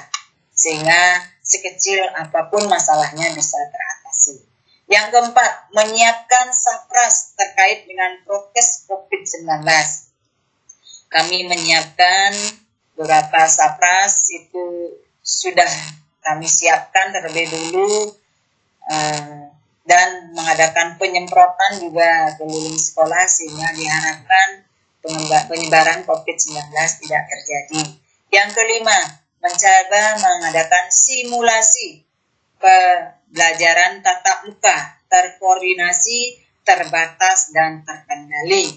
Nah, di sini kami mencoba mengadakan simulasi sesuai dengan saran dinas. Simulasi yang diadakan itu sesuai dengan arahan prokes COVID-19 sehingga nanti seandainya suasananya normal, kita tidak kewalahan lagi dalam menangani penanganan COVID-19 ini. Nah, itulah tahapan pelaksanaan pembelajaran daring. Nah, lanjut, ya inilah bukti fisik dari kami yang sudah melakukan kegiatan daring. Yang pertama di sini mengadakan koordinasi dengan dinas terkait, kemudian sosialisasi dengan orang tua murid, kemudian ini menyiapkan pos pengaduan sehingga apapun masalahnya bisa disampaikan di pos pengaduan, kemudian menyiapkan sapras daring yaitu masker, hand sanitizer, tempat belajar yang sesuai dengan prokes, nah itu sudah disiapkan, kemudian termogan, pencuci tangan ini yang sudah disiapkan.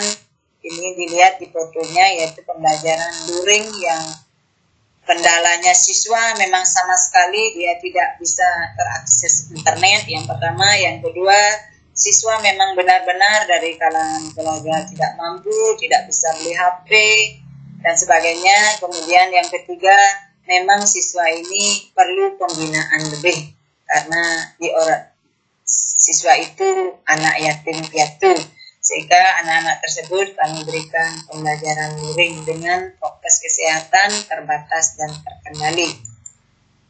Lanjut, ya ini kelihatan kombinasi daring dan luring.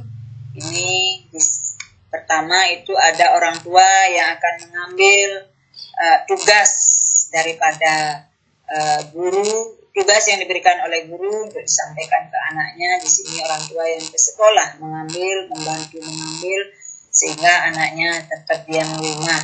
Kemudian di sampingnya ada juga siswa yang sudah mampu punya laptop dan sebagainya terakses oleh internet sehingga dia bisa melaksanakan daring. Lanjut, nah dalam pembelajaran daring itu ada kebijakan dalam pelaksanaannya. Yang pertama, pekerjaan yang saya lakukan yaitu pertama, meskipun pandemi kami tetap mengadakan jadwal pembinaan prestasi secara daring dan luring. Tentunya lomba-lomba yang akan diikuti semua berbasis internet atau online, sehingga kami pun di sekolah menyiapkan itu fasilitas untuk lomba yang secara daring dan luring. Biasanya lomba akhir-akhir ini kebanyakan daring. Kami siapkan fasilitasnya, kami siapkan pembinanya sehingga bisa terlaksana. Yang kedua, kebijakan yang kedua bersama pelaksanaan pembelajaran daring, pelayanan home visit kepada siswa dengan prokes yang ketat. Kalau siswa kami mengalami kendala dalam penyetoran tugas atau tidak bisa masuk ke WA sekolah atau ke WA wali kelas atau tidak masuk di classroom atau Google Map, dia juga bisa kami layani dengan cara kami beberapa guru kami mengadakan pelayanan home visit ke rumah-rumah mereka sehingga kami jelas tahu apa permasalahannya yang sebenarnya. Kemudian yang ketiga, jadwal pembelajaran kami buat secara daring dan luring. Artinya begini, pembelajaran daring itu ada, pembelajaran secara luring juga ada. Kadang-kadang kalau hal-hal yang sangat riskan, sangat penting, yang berbau ilmiah, biasanya berbau dengan praktek-praktek, dia biasanya anak-anak minta luring, tapi kami batasi jarak, waktu, dan pesertanya.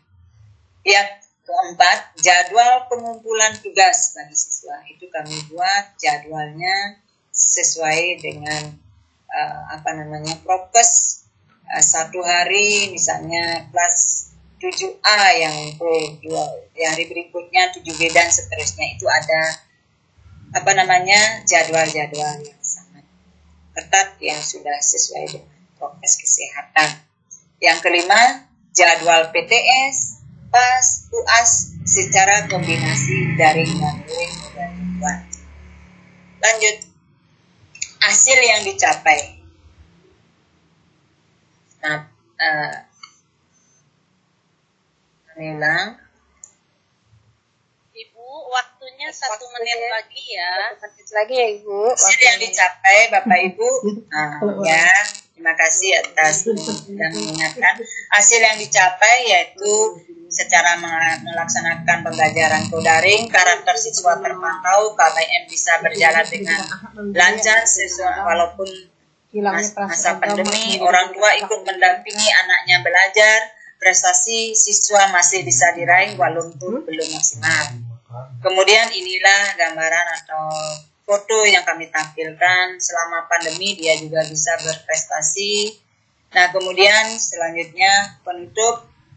Nah, dari pandemi ini kita ambil hikmahnya, yaitu hikmah yang pertama yang kami dapatkan yaitu terjadinya kerjasama dan sinergi antara siswa, guru, orang tua, komite, dan dinas terkait lebih maksimal. Yang kedua, terbentuknya teamwork yang solid. Itu terbukti bahwa di kelas-kelas itu sudah ada classroom atau WA group yang bisa membantu memberikan pembinaan kepada anak-anak kami, sehingga dari skup kecil dia sudah bisa membentuk teamwork yang solid. Nah, itulah hikmah yang kami dapatkan. Kami tawarkan pembelajaran daring pada masa pandemi. Semoga bisa menginspirasi kepada kepala sekolah yang lain. Akhir kata saya tutup dengan terima kasih. Om Santi Santi. Assalamualaikum warahmatullahi wabarakatuh. Salam sejahtera kita semua. Salam namo buddhaya. Salam absi.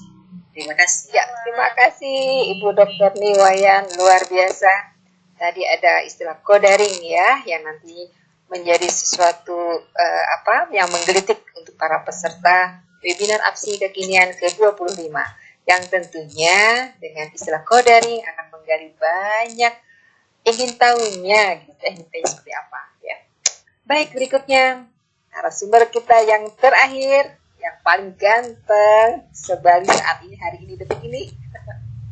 Ya, kita undang Bapak Ngakan Putu Suarjana, SPD MPD.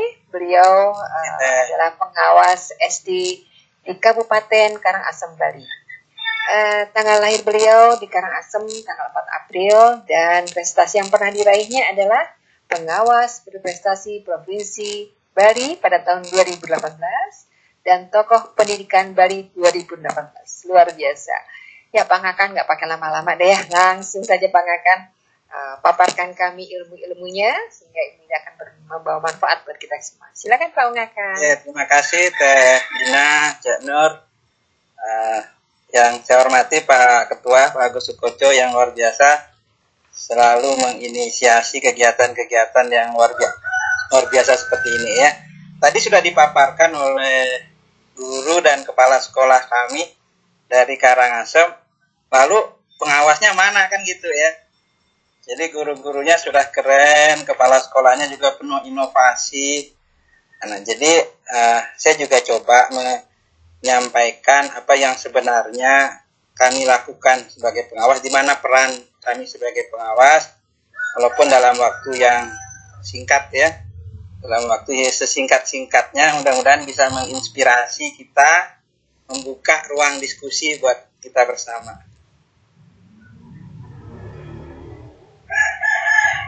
Ya,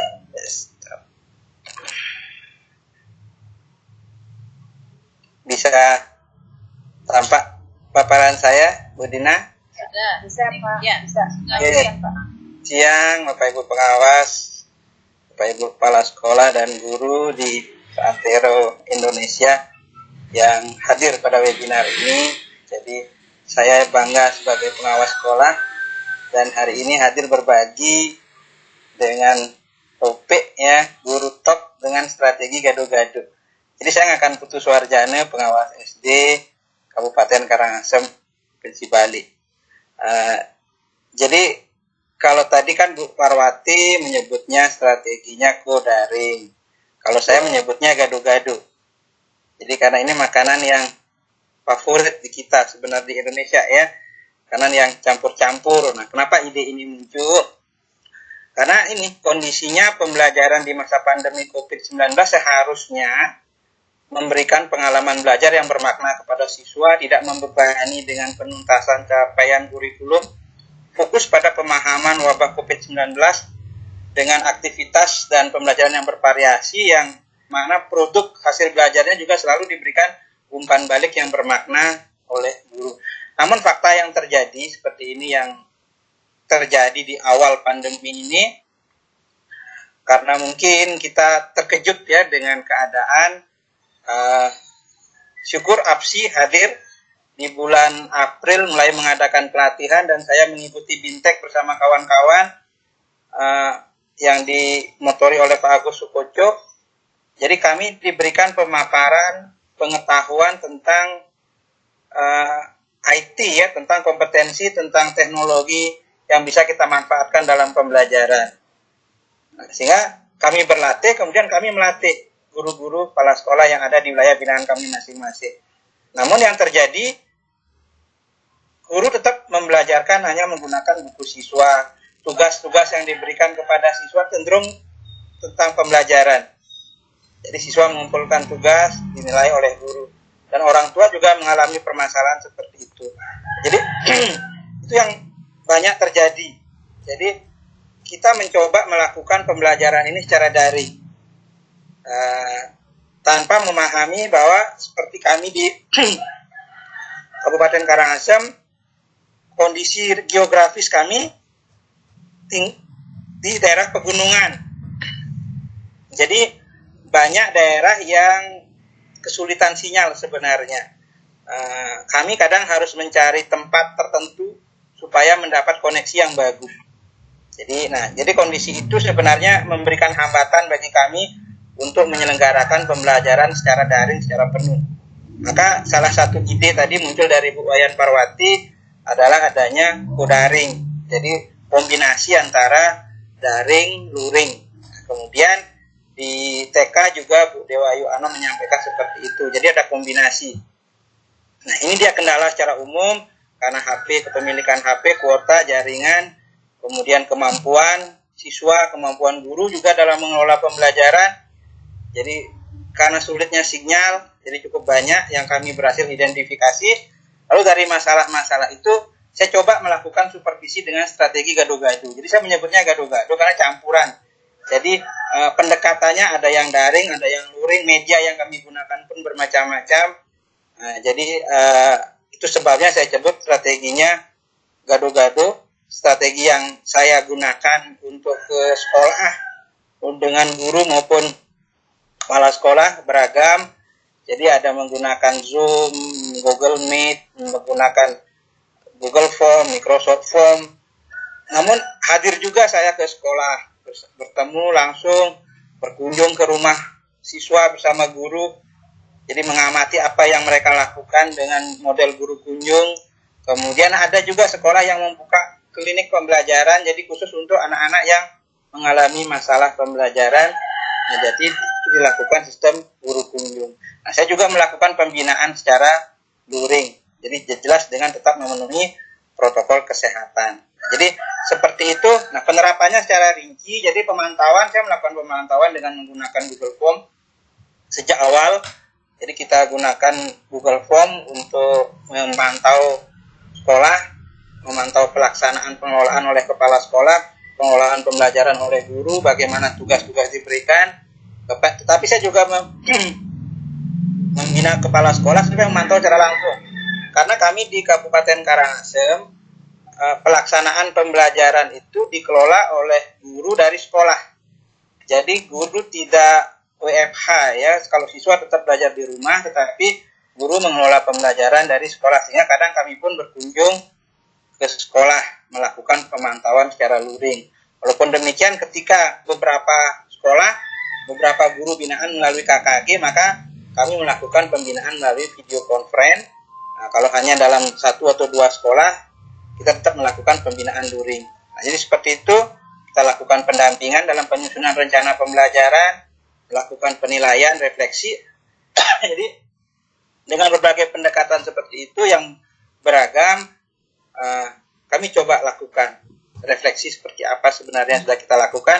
Di awal kita coba daring, ternyata banyak siswa yang tidak mampu mengikutinya, maka dilakukanlah pembelajaran dengan kombinasi antara daring dan luring yang disebut co-daring salah satunya oleh Bu Parwati tadi. Seperti itu. Nah, kemudian dari beberapa tindakan kami, maka kami menyebut gurunya top. Jadi mampu melakukan pembelajaran terprogram. Jadi kalau awalnya guru melakukan daring gitu saja, tapi setelah kita lakukan pembinaan ini, guru melakukan penyusunan rencana PJJ itu diawali dengan melakukan pemetaan. Jadi melakukan pemetaan satu kelas misalnya ada 20 orang siswa, itu didata oleh guru. Dari 20 orang siswa ini berapa yang minggu ini, jadi rencananya dilakukan mingguan. Kalau sekolah binaan saya, Bapak Ibu, itu dilakukan pemetaan awal dulu berapa yang memiliki perangkat yang memungkinkan mereka mengikuti pembelajaran daring, yang paket datanya ada, yang tidak bisa mengikuti. Nah, sehingga dari situ baru guru merancang programnya. Sehingga terjadilah diferensiasi proses pembelajaran di situ. Yang mengikuti, yang memiliki perangkat itu dengan cara daring, kemudian yang tidak secara luring. Nah, luringnya pun beragam. Jadi ada yang guru berkunjung ke rumah siswa dengan sistem guru kunjung maupun membuka sekolah. Nah, kemudian dengan program yang sudah tertata sedemikian, guru-guru mulai optimis dapat melakukan PJJ dengan lebih baik, sehingga layanan pendidikan relatif bisa kami berikan lebih baik, sehingga guru-guru pun mampu melakukan pembelajaran dengan lebih profesional. Nah, ini yang saya sebut guru top dengan strategi gaduh-gaduh. Jadi guru pun mulai mengembangkan bahan belajar. Kalau pada awalnya guru-guru saya itu menggunakan buku siswa untuk melakukan pembelajaran, mengelola pembelajarannya sebagai bahan belajar. Berikutnya guru-guru mulai menyusun sendiri.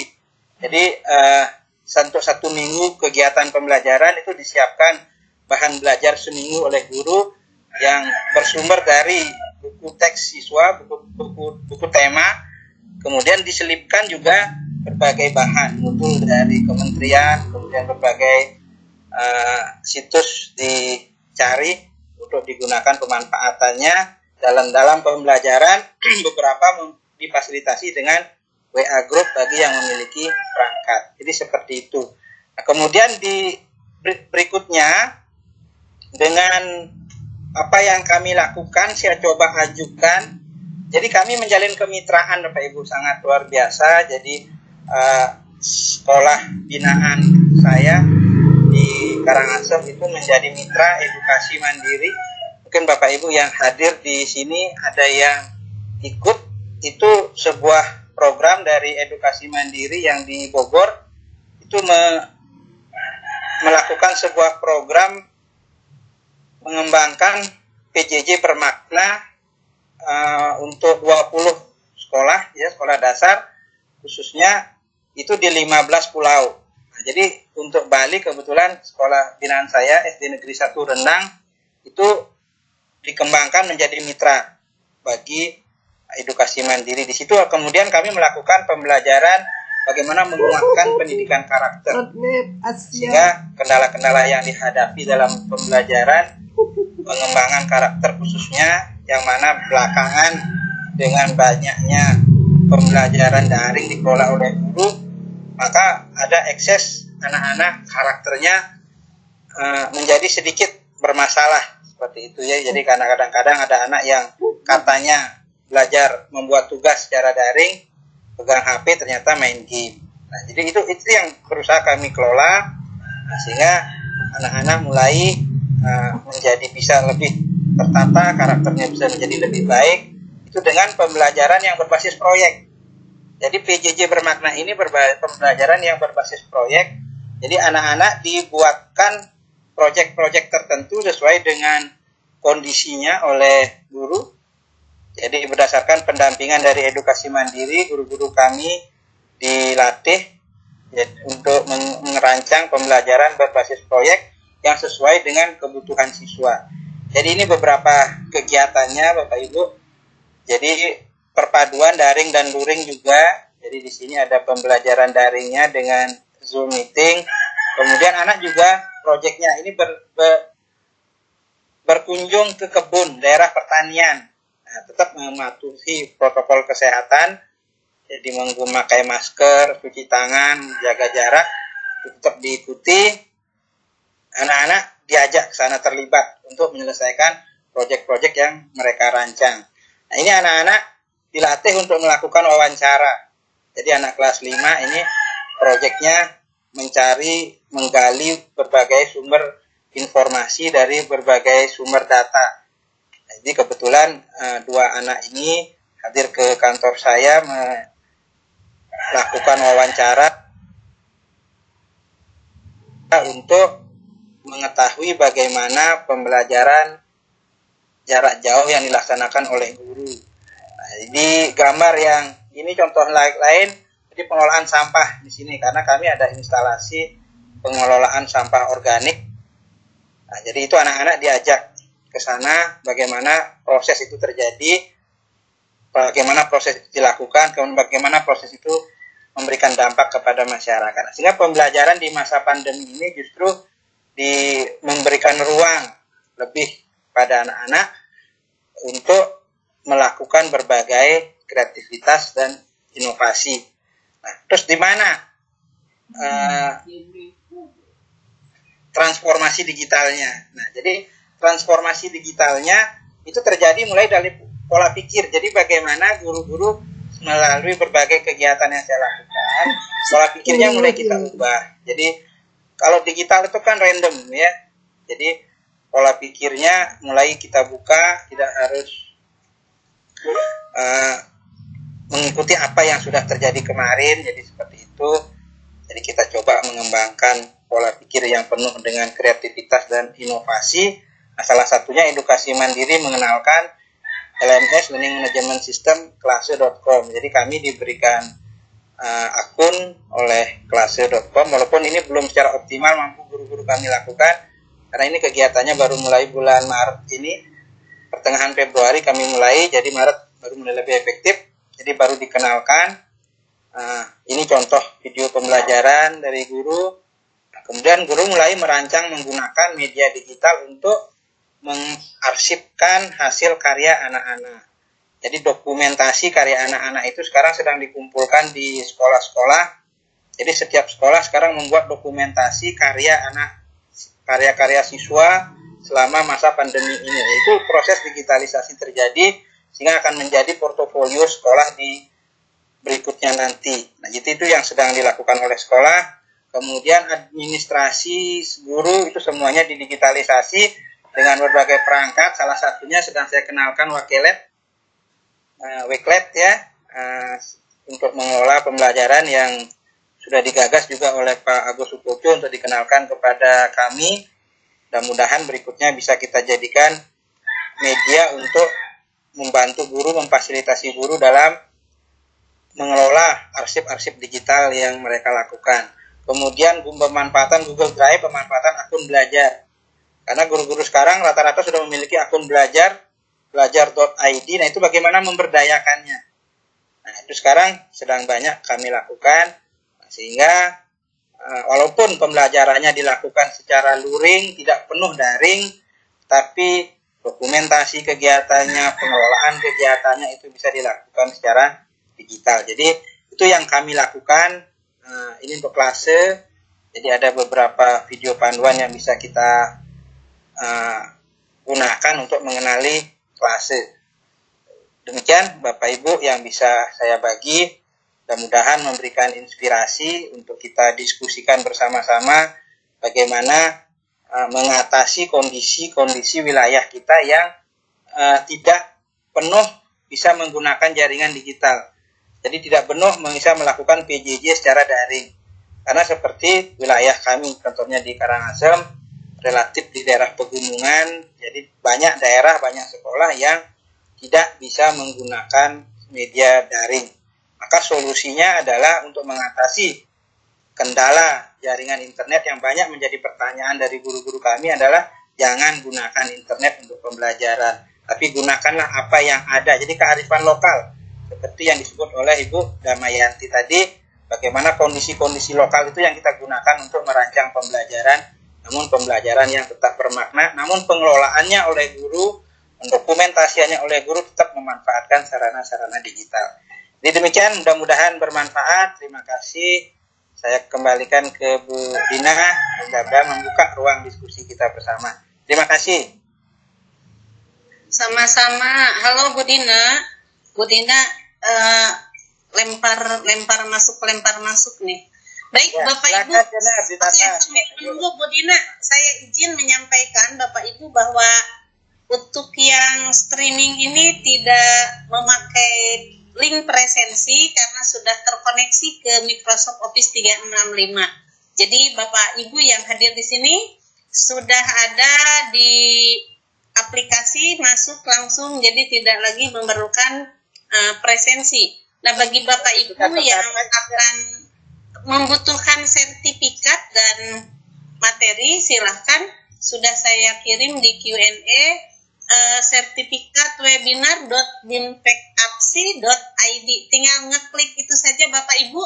Jika kesulitan memasukkan email dan password, ada tanda biru daftar di sini, klik daftar di sini. Baik Teh Dina, halo. Keren-keren nih 5 narasumber kita hari ini. Baik Teh Dina, masih meloncat-loncat keluar masuk ya. Iya, lompat-lompat. Halo. Oh, nampaknya tidak ada. Baik, Bapak Ibu, ini silahkan siapa lanjut, nantinya. Ibu, kita lanjut ya. Ya, kita lanjut. Pertanyaan yang pertama kita masuk ke pertanyaan dan jawab ya Bapak Ibu ya.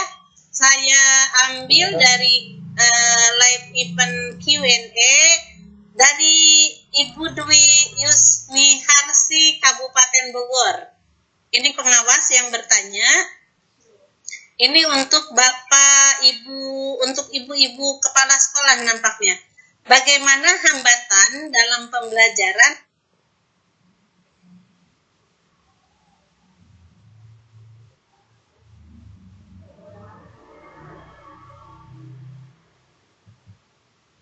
dari siswa-siswa dan orang tua di lingkungan sekolah Ibu? Dan solusi terbaik apa untuk membangkitkan semangat belajar mereka?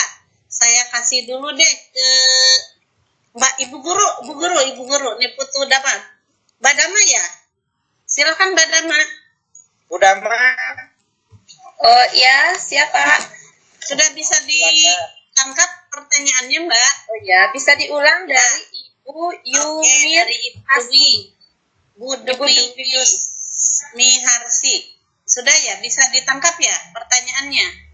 Buat dulu nih, buat Mbak Dama dulu nih. Ya. Bagaimana hambatan dalam pembelajaran dari siswa-siswa dan orang tua di lingkungan sekolah Ibu? Itu pertanyaan pertama. Keduanya, solusi terbaik apa untuk membangkitkan semangat belajar mereka? Silakan Mbak Dama. Iya, terima kasih Bu Nuraini.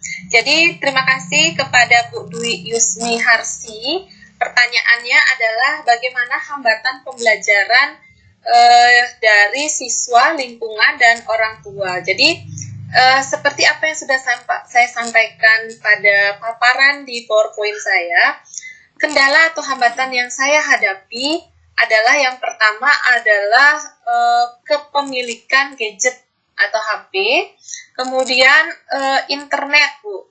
Jadi ketika proses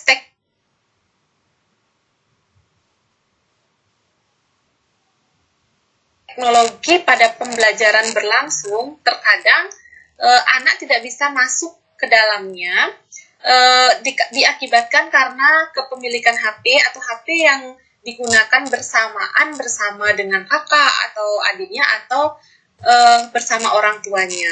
Kemudian yang kedua adalah orang tua siswa terkait